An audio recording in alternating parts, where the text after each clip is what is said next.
So I'm one of those managers that sold Ollie Watkins for Darwin Nunez in game week 14, and it's safe to say it was an absolute disaster. So in this video, I'm going to be looking at my game week 15 transfer plans and whether I should actually just rectify the problem and buy Ollie Watkins straight back into my team. You're not going to want to miss this video because it's an absolute car crash of a game week. So as always, make sure you do drop a like, smash the subscribe button. Without further ado, let's get into this video. So welcome to the FPL fan channel. I'm assuming if you're watching right now, you're here to laugh at my disaster of a game week with Ollie Watkins being sold for Darwin Nunez. Now, it was a red arrow. I am now 432,000th in the world, but even though it was a red arrow, it basically was a grey arrow. Previously, I was 428,000, so it only was a 4k red arrow. And to be honest with you, I am thankful it was only 4k. After seeing the goals from Ollie Watkins, the assists from Diaby, all of the bad stuff happening, I thought the worst. So to get away with only a 4k red arrow is actually not too bad. Finished the week on 60 points. Son delivered in that final game with that 10-point haul. That was absolutely magnificent. And Erling Haaland with that 7-point score, obviously being 14 with the captaincy. It would have been more if he didn't get that last-minute yellow card. And that yellow card actually meant it went from a green arrow to a red arrow for my overall rank. So it wasn't an absolute disaster, but the Ollie Watkins to Darwin move truly was. So we're going to get into a bit of the nuts and bolts of why I made that transfer in a minute. But to look at the rest of the team, Areola never keeps clean sheets and he never will. And he could be a sell in my team later down the line. Charlie Taylor delivering with that 10-point haul, absolutely majestic. The Arsenal double clean sheet wipeout was so unfortunate. I thought that one was locked in around the 80-minute mark. And again, that was just another huge swing in this game week. If that came in, I am looking at a monster green arrow this week. Mbeumo, the 5-pointer, it's worth noting my other free transfer was I sold Jarrod Bowen for Mbeumo. I'm actually okay with that move. I'm glad I made it. Palmer, the 1-pointer, again, such small margins. If he stayed on the bench, I would have had Livramento come in for a 7-pointer. Is what it is in those situations. Saka with the 8-pointer. Really glad I didn't captain Mo Salah with only 5 points. But Darwin Nunez is the big one. When I saw Ollie Watkins get the assist, I thought to myself, I can live with this. But the 90th minute goal that Watkins scored absolutely ruined my week.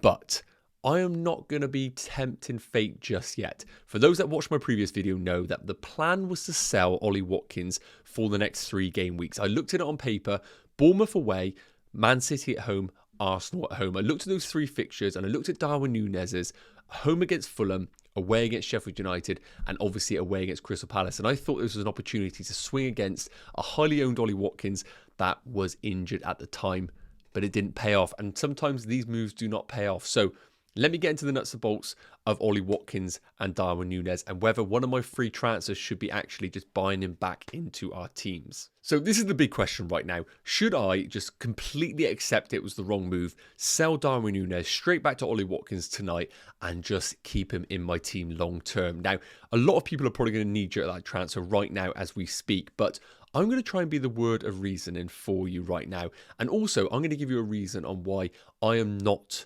planning on making that move. So first up, Darwin Nunez. I've got a few bullet points here. First and foremost, game week 15 and 16 on paper are better fixtures than that of Ollie Watkins. We've got Sheffield United away, which honestly could be a monster score for Liverpool if they do turn up in that fixture.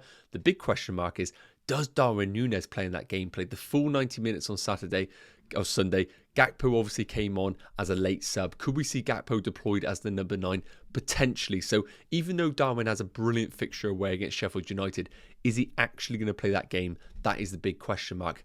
And then Crystal Palace away in game week 16. Not the best fixture, but it definitely is better than Ollie Watkins' home fixture against Arsenal. So the big problem with Darwin Nunez is the rotation risk. The upside about him is the fixture in game week 15 is phenomenal. Even if I got 30 minutes of it, I'd argue that could even be a massive scoreline nonetheless. Ollie Watkins, obviously I would love him back in my team. He's guaranteed minutes over all of the fixtures that you can see on your screen, so he's a long-term hold.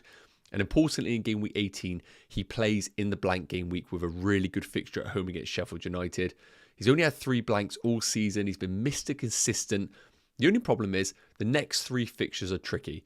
Man City at home, one would argue is tricky, but after seeing the defensive performance of City today, I think with the runners that Aston Villa have, they can really hurt them with Diaby, Bailey, Jacob Ramsey, and of course Ollie Watkins. So I actually am backing Aston Villa to score 1 or 2 goals against Man City. And importantly, Rodri is now ruled out for that game. So I'm going to be sitting behind a sofa if I do not bring Ollie Watkins back into my team. I'm not worried about game week 16. Arsenal are the best defence in the league by far away from home. So if Ollie Watkins does score in that game, I just have to tip my hat to him because that is one of the toughest fixtures you could have. And Brentford away, I don't think is an easy fixture at all. Now, when I was previously making the transfer of doing Ollie Watkins to Darwin Nunez, I always had the intention of bringing Ollie Watkins back in game week 18. I felt game week 17 for Darwin Nunez actually was quite a favourable fixture, but I also could just make the move from Darwin Nunez to Watkins in game week 17 if I want to pull the trigger. So, to kind of conclude on this situation, yes, I am a fool in reflection of selling Ollie Watkins to Darwin Nunez. However, I looked at this as a 3-game week transfer. And I'm not going to completely rule it out as a bad transfer right now. We could easily have Darwin Nunez play 70 minutes against Sheffield United, absolutely run riot against them, bag a hat-trick, Watkins blanks against City, blanks against Arsenal, and we get a goal from Darwin in game week 16. And all of a sudden, the transfer looks like a success. So as I always advocate on this channel, make sure that when you make your move, you know what actually the forecast of the fixtures are. For me, this was a 3-game week transfer. So I'm going to judge this transfer after game week 16. I'm not going to rush to conclusions and say it was a disaster right now. Let me know your thoughts in the comments, but at the time of recording, I'm going to stick with Darwin Nunez, even though it pains me a little bit. So that brings me to my game week 15 transfer plan, and this is how my team is currently looking. So as we discussed, I have 1 free transfer available and 1.1 million in the bank. I'm ruling out the Darwin Nunez to Ollie Watkins move, so I'm going to stick with my boy unless we get some press conference information or some sort of team leaks closer to the deadline to suggest Darwin Nunez is benched. If that is the case, I may just sell him to Ollie Watkins. That's the only situation that I would do so.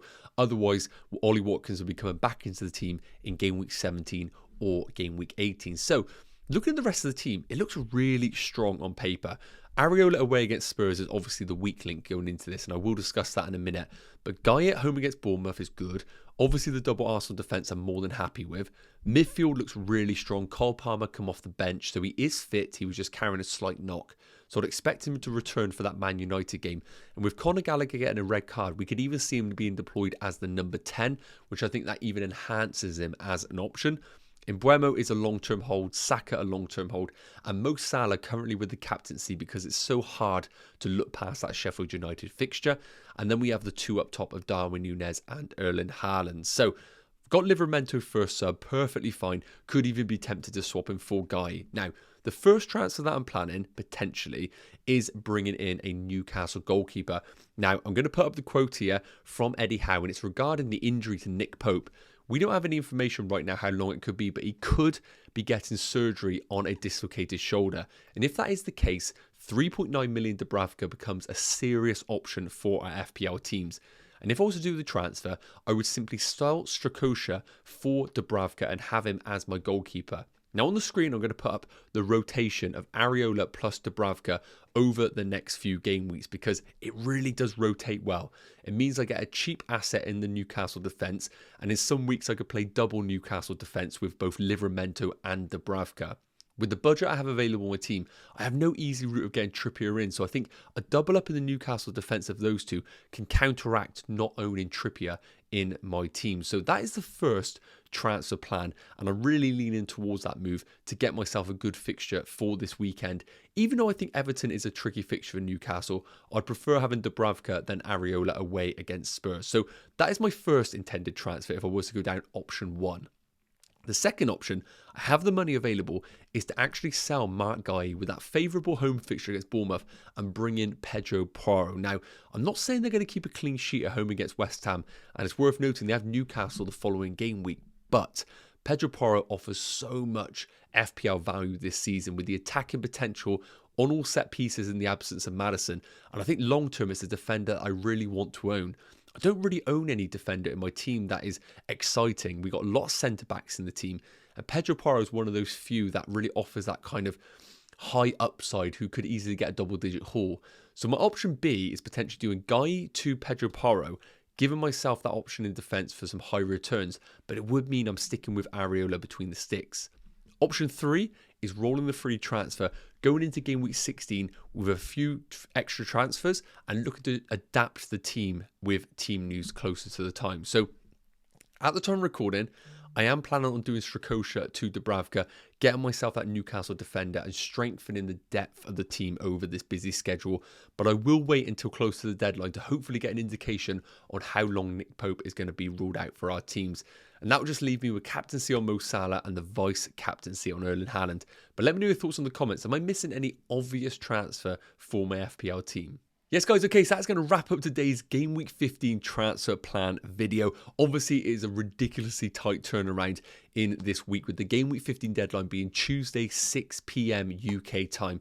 I'm going to be dropping my Game Week 15 team selection video tomorrow around midday, 2 p.m. with an update on what I'm planning to do. But hopefully this has given you a bit of an idea and helped you out with your own plans. As always, if you have any questions, do fire them away in the comments. I'll make sure I answer them between now and tomorrow midday-ish. So get them in there. As always, please do like, smash that subscribe button, and I'll see you in tomorrow's video. Take care. Cheers.